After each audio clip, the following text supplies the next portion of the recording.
Hello, I'm Cliff Norris, Development Director with Atlanta Freedom Bands, and I'm here with composer Brady Chandler, who is our resident student composer for our upcoming Georgia on Our Minds concert. He's written a new piece for us called Solstice that we are excited to premiere. So we're here today to talk a little bit about the piece and meet the composer. So Brady, tell us a little bit about yourself and your studies. My name is Brady Chandler. I come from Whitesburg, Georgia. I am 20 years old and I am studying music composition at the University of West Georgia under Katash Copley. Basically, I just compose music. Well, you're very well connected here at AFB because Katash was our student composer in March of 2021. So we had to do a virtual concert with this piece because obviously the time of it, but we've been programming a lot of Katash's work, so so you're in very good company, very good company. What kind of inspired you to get your start as a composer? It basically started as I was making. It was to start out. It was like kind of joke melodies for like video skits from me and my friends, and then it kind of swayed into how can I help like my high school marching band hear their specific individualized parts. And then I guess what really inspired me to compose in the first place would have to be the 2026 GMEA in-service conference when I performed with Central Carroll High School with their symphonic band. That just made me want to give that experience to a bunch of other people because that was such a nice experience for me myself. Right. Oh, I've always wanted to go to one of the GMEA conventions. It's very nice. to go. Well, that had to be really exciting. I guess as you were working on your pieces for your friends in the marching band, they wanted to hear them, and then just sort of taking off from there. Yeah. Making your own, like hearing your own melodies and putting it together. So tell us a little bit about your style as a composer. I would say my style is very intense. It is very right there. Something always has to happen in the music. I had a word to describe it, and I can't remember that word.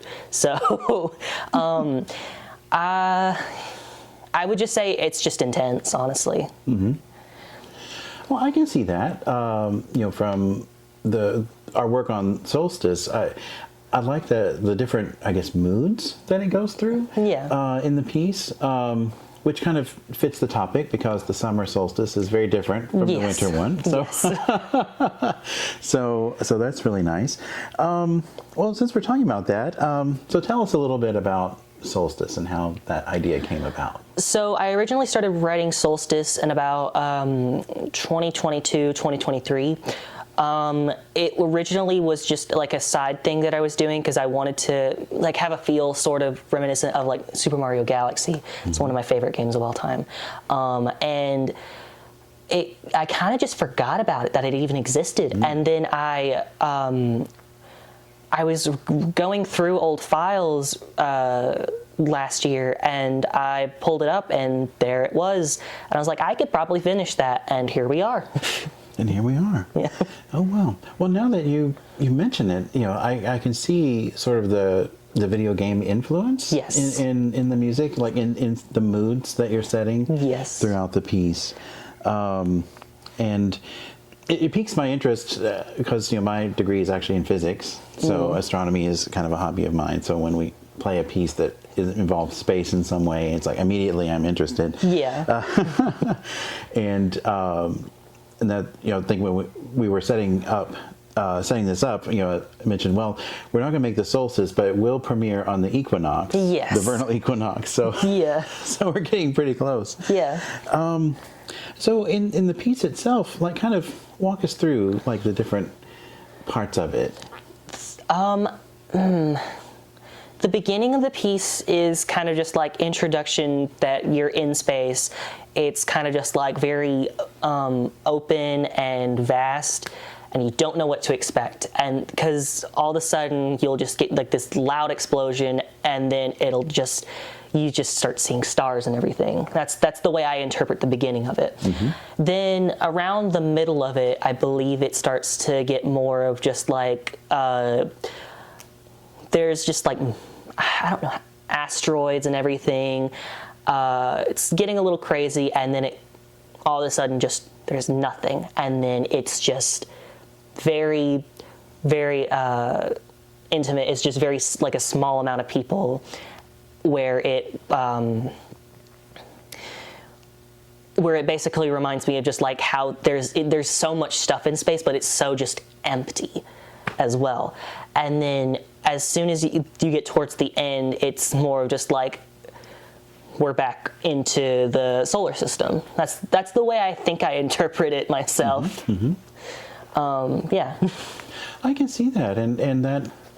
Well, you got your science right. Yeah. Because even in the busy parts of the solar system, like the asteroid belt, you always see diagrams, and it's like all these dots of rocks. But yes, the actual average distance between things in the asteroid belt is over 1 million kilometers. So, yes. Yeah, I mean. You could choose as many rockets as you want through it, and you're not going to hit anything. Yeah. Or very rarely would you actually hit anything. Yeah. So, well, tell us then a little bit about who your influences are as a composer. I would say my influences have to come from Maslenka, Julie Giroux, Kevin Day. There was one more. There was one more that I had in my mind, but it's not. I hear a little Cottage in it too. Yeah. There's a little bit in that in there. There's Cottage. I think that's all I have in my head right now. For those are my inspirations, because honestly, they can go from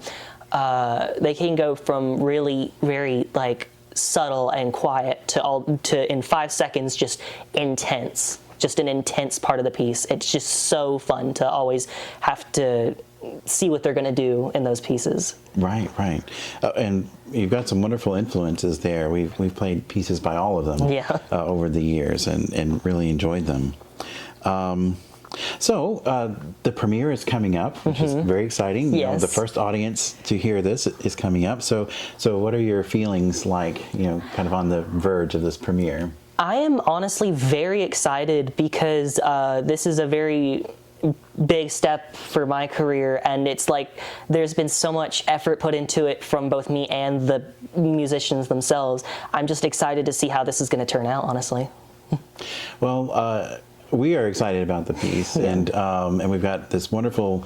It's a new venue for us. The Ray Charles Performing Arts Center at Morehouse is a beautiful place with a wonderful acoustic. So I think the audience is really going to enjoy that.